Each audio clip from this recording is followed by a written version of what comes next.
Ed Sullivan revealed the 7 music legends who were actually evil. The Ed Sullivan Show brought America's living rooms the greatest musical talents of a generation. Every Sunday night, families gathered around their television sets to watch the parade of stars Sullivan had personally selected to entertain the nation. His stamp of approval could launch careers into the stratosphere. But behind Sullivan's famously stiff demeanor and awkward introductions lay a shrewd judge of character. While millions saw only the carefully staged performances, Sullivan witnessed what happened when the cameras stopped rolling, the true nature of these musical icons when they thought no one was watching. Ed ran a family show, revealed a longtime producer who worked closely with Sullivan. He had an almost pathological concern with protecting his audience from anything he considered inappropriate or harmful. This wasn't just about censoring lyrics or dance moves. It was about the character of the performers themselves. In private conversations with close associates, and in personal notes discovered years after his death, Sullivan expressed deep concerns about certain musicians whose talents he admired, but whose personal conduct he found disturbing, or even dangerous. These weren't just stars with bad attitudes or demanding riders. These were performers Sullivan came to believe harbored genuine darkness beneath their public personas. Tonight, we reveal the 7 music legends who Sullivan privately described as actually evil, talented artists whose musical contributions are undeniable, but whose personal conduct ranged from troubling to criminal, from exploitative to violent. These aren't just tales of rock and roll excess, but disturbing patterns that Sullivan recognized early and tried in his own way to shield his audience from. But first, we begin with perhaps the most shocking case, a founding father of rock and roll whose talent was matched only by the scandal that would temporarily destroy his career and the troubling allegations that would follow him for decades. The piano prodigy who married his 13-year-old cousin. When Sullivan discovered the truth about Jerry Lee Lewis, he didn't just cancel his next appearance,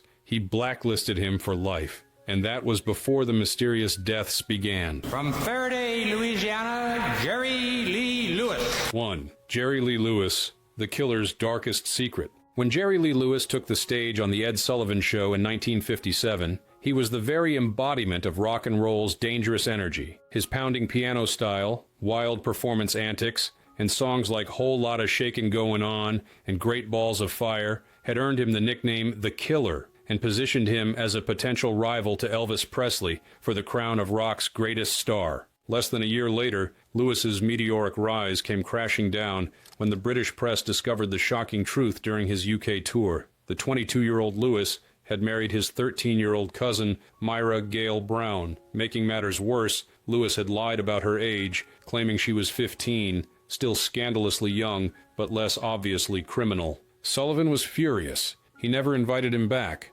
revealed a booking agent who worked with the show during this period. Ed had put his personal stamp of approval on Lewis by featuring him prominently. When the marriage scandal broke, Sullivan felt personally betrayed. He believed Lewis had made him complicit in promoting someone who would do something Sullivan considered fundamentally immoral. Lewis's career in America immediately collapsed. Radio stations stopped playing his records, venues canceled his concerts, and his appearance fees plummeted from $10,000 per night to $250. While he would eventually rebuild his career in country music, the scandal permanently derailed his trajectory as a mainstream rock and roll pioneer. What Sullivan couldn't have known at the time, but what would gradually emerge over the following decades, was that the Myra Gale Brown scandal was just the beginning of Lewis's troubling history with women. His 7 marriages would be marked by allegations of physical abuse, and 2 of his wives died under circumstances that raised questions. His 4th wife, Jaren Gunn Lewis,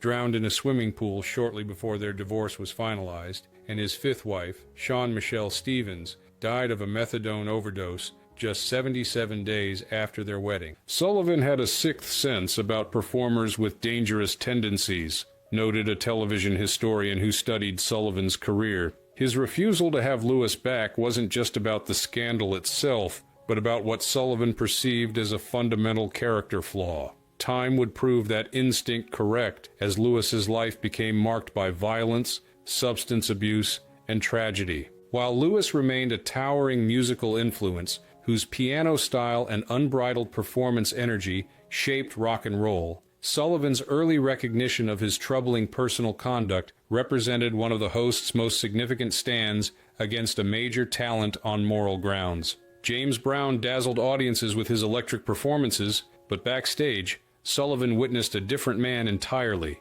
"That man has a devil inside him," Sullivan confided to his producer. The godfather of soul's violent rap sheet would prove Sullivan right. So we are delighted to present James Brown on our stage on this show. So let's have a fine welcome for our very fine talent. 2. James Brown, The Godfather's Dark Kingdom. James Brown revolutionized American music with his dynamic performances, pioneering funk sound, and unmatched work ethic. When he appeared on The Ed Sullivan Show, his electrifying stage presence and precision-drilled band delivered performances so powerful that Sullivan, not known for effusive praise, called him the hardest-working man in show business, a nickname that stuck throughout Brown's career. Behind the sequined jumpsuits and cape flourishes, however, lurked a man whose behavior offstage revealed a disturbing pattern of violence, control, and criminality that Sullivan reportedly found deeply troubling. "He made crowds scream, and women fear him," said a former associate who worked backstage during several of Brown's Sullivan appearances. Ed was old-school entertainment. He believed stars should be grateful, humble, and professional. Brown was none of those things. He demanded absolute control, treated his band like servants, and had a god complex that Sullivan found disturbing. Brown's criminal history began before fame and continued throughout his career. His rap sheet included multiple arrests for domestic violence against different wives and girlfriends, weapons charges, and drug possession. His volatile temper and controlling behavior became legendary in the music industry, with band members subjected to harsh fines for minor infractions like scuffed shoes or missed dance steps. Sullivan allegedly said Brown had a devil's energy in him, recalled a production assistant who overheard a conversation between Sullivan and his producer. He respected Brown's talent enormously, but was disturbed by the stories that circulated about his treatment of women and his band members. There was something in Brown that Sullivan found genuinely concerning beyond typical star behavior. Perhaps most disturbing were the allegations of domestic abuse that followed Brown throughout his life. Multiple wives and girlfriends came forward with stories of brutal beatings, including his third wife, Adrienne Lois Rodriguez, who filed for divorce and multiple assault charges against him, then reconciled, only to die under somewhat mysterious circumstances in 1996 following cosmetic surgery. While Sullivan continued to book Brown due to his undeniable talent and audience appeal, staff members recalled that Sullivan maintained a professional distance from the performer that differed markedly from his warm relationships with other regular guests. "Sullivan was trapped in a dilemma with Brown," explained a music historian. "He couldn't deny Brown's cultural importance and musical genius, but he was deeply uncomfortable with aspects of his character. It created a strange dynamic where Sullivan would praise Brown's performances effusively on air while expressing private reservations about the man himself. Brown's musical legacy remains secure. His innovations shaped funk, soul, disco, and later hip-hop through extensive sampling of his work. But Sullivan's early recognition of the troubling aspects of Brown's personality proved prescient as allegations and criminal charges accumulated throughout the performer's life. Chuck Berry created rock and roll as we know it, and a criminal record so disturbing that Sullivan vowed never to book him again. One performance was all it took for Sullivan to see what Berry's adoring fans couldn't. Let's turn him loose.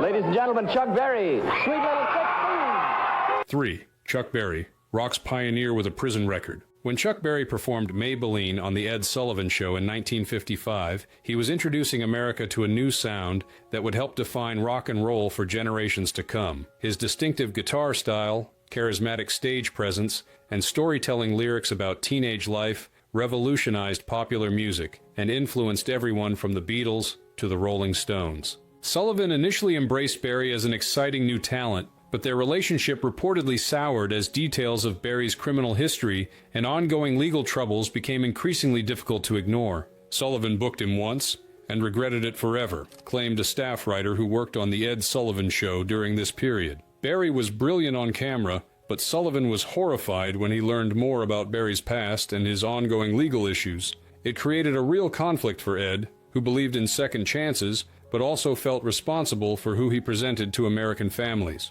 Berry's troubled history began before fame, with a 1944 armed robbery conviction that sent him to a reformatory until age 21. His most serious legal issue came in 1959 when he was arrested for violating the Mann Act, transporting a 14-year-old girl across state lines for immoral purposes. The girl had been working as a hat-check girl at Barry's club, and he had allegedly brought her to St. Louis to work at his bandstand. Barry was eventually convicted and served 20 months in prison. This conviction occurred during the height of Barry's popularity, creating a significant problem for Sullivan, who prided himself on presenting performers who upheld certain moral standards. While Barry would eventually return to performing after his release, his relationship with Sullivan's show was permanently damaged. Chuck Berry was a musical genius, but Sullivan couldn't reconcile that with Barry's criminal behavior, explained a cultural historian who studied early rock and roll television appearances. Sullivan was willing to forgive certain transgressions, but crimes involving minors crossed a line he wasn't willing to ignore, no matter how talented the performer. Barry's legal troubles continued throughout his career, including tax evasion charges, and most disturbingly, a 1990 class action lawsuit from women who alleged they had been videotaped in the bathroom of a restaurant Barry owned. He eventually settled the lawsuit for a reported $1.2 million.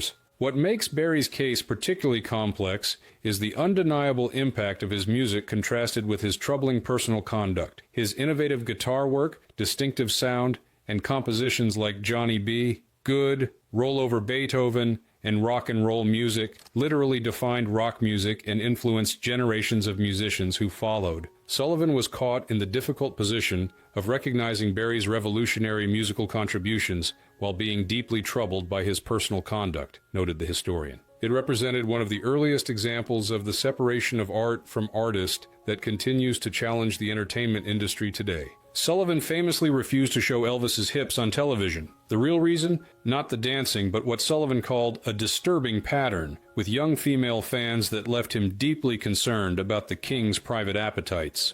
Peace in the Valley. Here is Elvis Presley. 4. Elvis Presley, the King's Controversial Court. Elvis Presley's appearances on The Ed Sullivan Show in 1956 and 1957 remain among the most famous moments in television history. Performances so electrifying that they helped transform American popular culture overnight. Sullivan initially refused to book Presley due to concerns about his provocative performance style, only relenting after competing programs featured him to massive ratings. Sullivan's decision to censor Presley by filming him only from the waist up during his final appearance has become legendary. A moment that perfectly captured the generational divide between post-war youth culture and the established entertainment guardians. Sullivan saw the worship and feared the man behind it, said a former Sullivan staff member. What people don't realize is that Sullivan's concerns about Elvis went beyond the hip swinging. Ed was genuinely worried about the almost religious devotion Elvis inspired in young people, especially girls.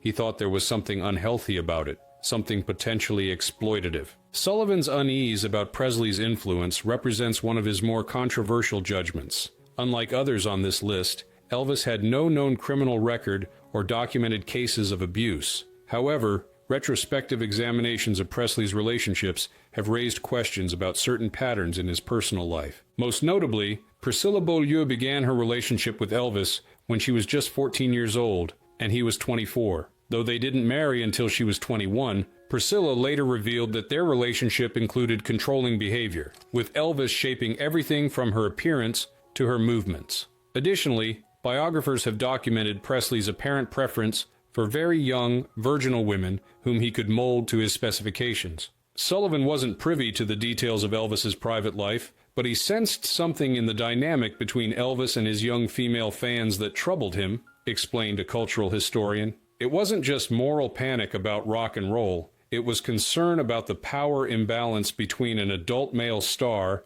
and the teenage girls who idolized him. What makes Sullivan's judgment of Elvis particularly interesting is how it evolved over time. After initially resisting booking Presley, then censoring his performances, Sullivan eventually praised Elvis publicly, telling the audience after one performance, "This is a real decent, fine boy." This public endorsement came as Presley's management worked to soften his image, suggesting that Sullivan's concerns were partially addressed by the careful image control implemented by Colonel Tom Parker, Presley's manager. However, staff members reported that Sullivan maintained private reservations about Elvis's influence on youth culture. Elvis remains a complicated case on Sullivan's list, noted the historian. Unlike the others, there's no clear criminal behavior or documented abuse, But Sullivan's concerns about the power dynamics between adult male performers and young female fans raised questions that the entertainment industry continues to grapple with today.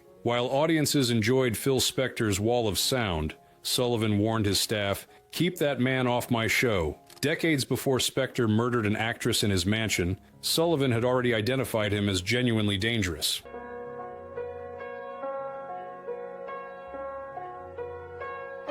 Five. Phil Spector, the sound of genius and madness. Phil Spector never appeared as a performer on The Ed Sullivan Show, but his musical influence was inescapable throughout the 1960s. As the creator of the wall of sound production technique and the driving force behind hits for groups like the Ronettes, the Crystals, and the Righteous Brothers, Spector revolutionized pop music production and shaped the soundtrack of a generation. Behind that musical genius, however, lurked increasingly disturbing behavior that would eventually culminate in murder, a tragic outcome that Sullivan reportedly anticipated decades before it occurred. He shaped sound and shattered lives, observed a music industry veteran who worked with both Sullivan and Spector during the 1960s. Sullivan refused to have Spector on as a guest despite his enormous influence. He said there was something deeply wrong with Spector, something that went beyond typical show business eccentricity or arrogance. Sullivan's concerns about Spector were reportedly sparked by accounts of the producer's controlling behavior in the studio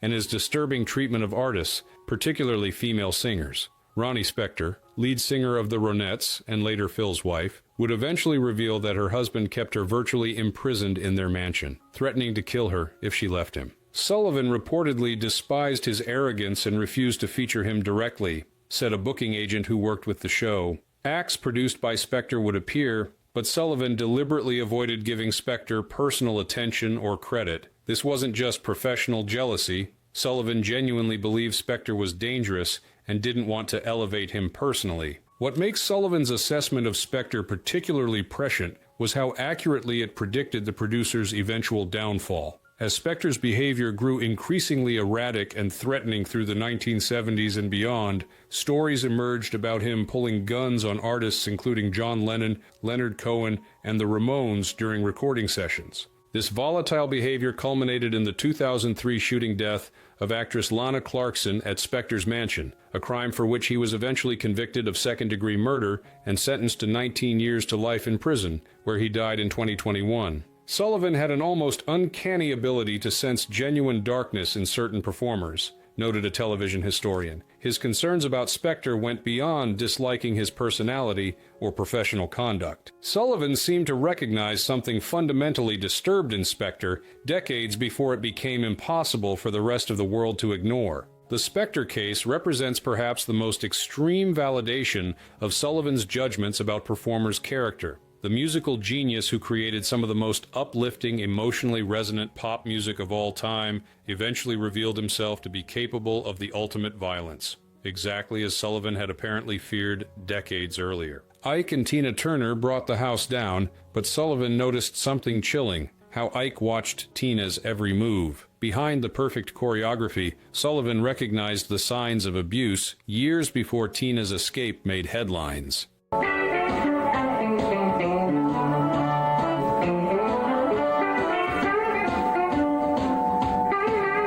6. Ike Turner, the architect of musical and personal terror. Ike and Tina Turner brought explosive energy to The Ed Sullivan Show with performances that showcased both Tina's dynamic stage presence and Ike's tight musical direction. Their rendition of Creedence Clearwater Revival's Proud Mary remains one of the most electrifying performances in the show's history, demonstrating why they were considered one of music's most powerful live acts. Behind the coordinated stage show and musical precision, however, lurked one of music's most notorious cases of abuse and control, a situation that Sullivan reportedly recognized early and found deeply disturbing. On stage, it was electric. Off stage, it was hell, said a stage manager who worked multiple Ike and Tina Turner appearances on the show. Sullivan wasn't easily fooled by image. He saw how Ike controlled everything: the band, the Ikettes, and especially Tina. The way Ike watched her every move gave Sullivan concerns almost immediately. According to staff accounts, Sullivan developed a warm relationship with Tina, while maintaining a noticeably cool professional distance from Ike. This wasn't just personal preference,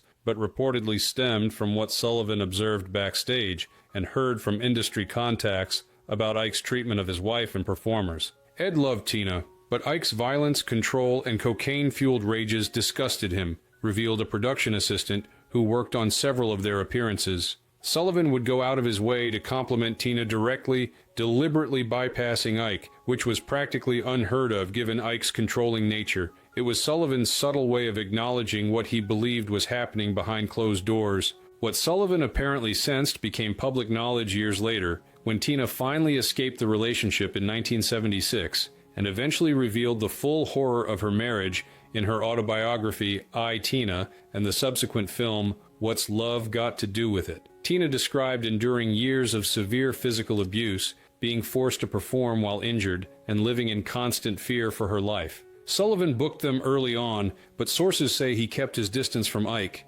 explained a music historian. This wasn't just personal dislike, but genuine moral judgment. Sullivan believed that Ike's treatment of Tina and others in his orbit crossed a line from difficult personality into something truly evil. Ike Turner's musical contributions remain significant. Many music historians credit his 1951 recording Rocket 88 as the first rock and roll record, and his tight band direction created a distinctive sound that influenced countless performers. However, these achievements have been permanently overshadowed by his documented abuse and control of Tina and others in his orbit. Sullivan's dilemma with Ike and Tina demonstrates the complex moral calculations behind his booking decisions, noted a television historian. He continued featuring the act because of their undeniable talent and Tina's star quality, but he made his disapproval of Ike clear in subtle ways that industry insiders recognized, even while maintaining the professional courtesy his show was known for. One word, one broken promise. The night Jim Morrison deliberately defied Sullivan on live television didn't just end with a ban. It confirmed Sullivan's suspicion that Morrison's self-destruction would eventually consume him completely.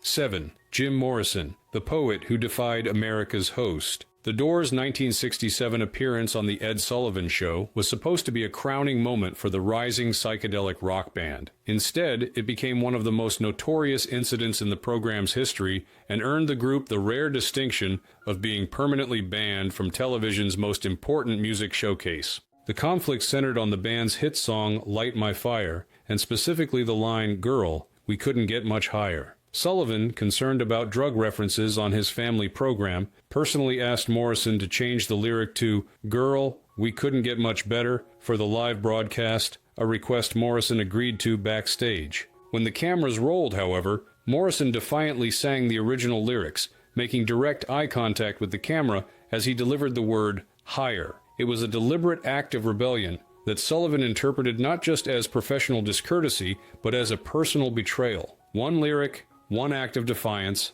total blackout, summarized a producer who witnessed the aftermath. Sullivan was livid. When the performance ended, he refused to shake their hands, something he almost never did with guests. Backstage, he told their producer, "You will never do the Sullivan Show again," and they never did. Unlike some conflicts that stemmed from Sullivan's concerns about performers' off-camera behavior, the break with Morrison happened in full view of the television audience. It represented a direct challenge to Sullivan's authority on his own program, something the host found unforgivable. Sullivan banned the Doors for life, called Morrison a walking ego trip on acid, revealed a booking agent who worked with the show. It wasn't just about the lyric itself. Sullivan believed Morrison had looked him in the eye, made a promise, and then deliberately broke it on live television specifically to undermine him. He saw it as a character issue, not just a creative disagreement. Morrison's defiance came during a period of increasing unpredictability in both his personal and professional life. His alcohol consumption was becoming problematic,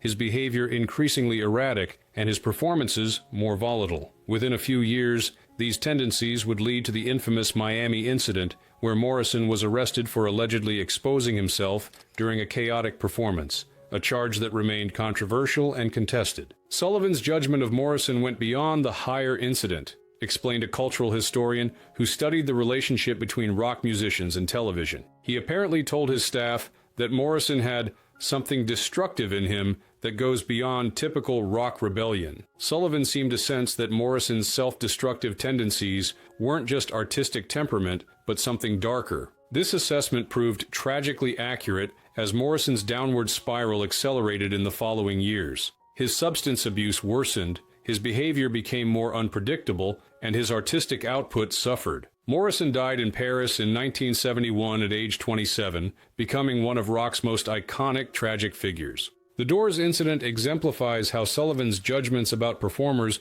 weren't always based on criminal behavior or hidden misconduct, but sometimes on what he perceived as fundamental character flaws revealed in professional interactions. Morrison's willingness to break his word on live television struck Sullivan as evidence of a deeper moral failing that justified permanent exclusion from his platform. The Sullivan Standard: What His Judgments Reveal. Ed Sullivan's private assessments of these 7 musical legends reveal something important about both the man himself and the era he represented. Unlike today's fragmented media landscape, Sullivan served as America's primary cultural gatekeeper for nearly 2 decades, determining which performers deserved the massive exposure his program provided and which would be denied access to millions of living rooms each Sunday night. Sullivan's judgments were never purely about talent. He regularly featured performers with limited abilities but solid professional reputations, while occasionally restricting or banning genuinely innovative artists whose personal conduct he found troubling. This wasn't arbitrary moralizing, but reflected Sullivan's deeply held belief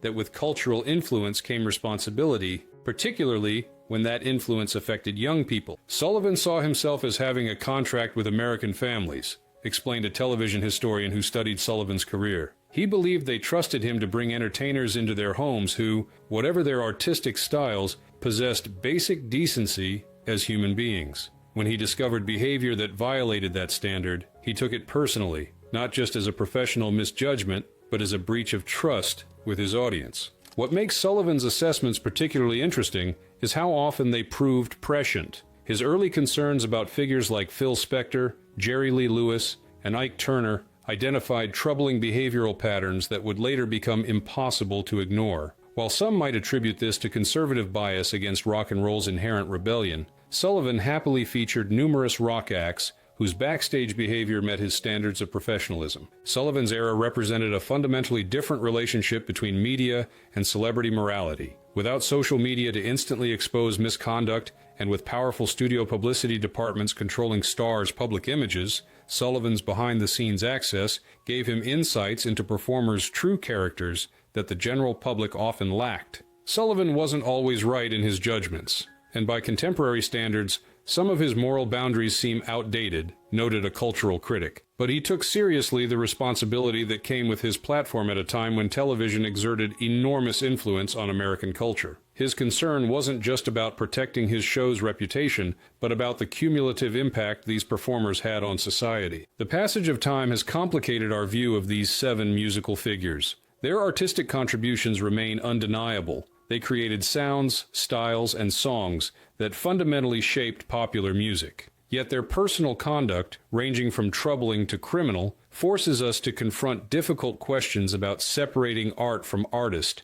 and about how we memorialize complicated cultural figures. Sullivan himself never fully resolved this tension. He continued featuring certain performers despite personal reservations, while banning others for behavior he found inexcusable. These inconsistencies weren't hypocrisy, but reflected the complex moral calculations involved in his role as America's most influential cultural curator. In today's world of algorithm-driven content and fragmented media, Sullivan's role seems almost unimaginable, concluded the historian. One man making weekly decisions about which performers deserve national exposure based not just on talent but on character. His judgments, whether we agree with them or not, force us to consider questions that remain relevant. What responsibilities do platforms have regarding the artists they promote? How do we weigh artistic brilliance against personal misconduct? And ultimately, how much should character matter in our assessment of cultural figures? Thank you for watching this exploration of Ed Sullivan's private judgments about music's most controversial legends. If you found this journey through television's golden age revealing, please like and subscribe for more deep dives into entertainment history's most fascinating untold stories. Next week, we'll uncover the beloved family sitcoms of the 1960s that concealed dark realities behind their perfect on-screen families.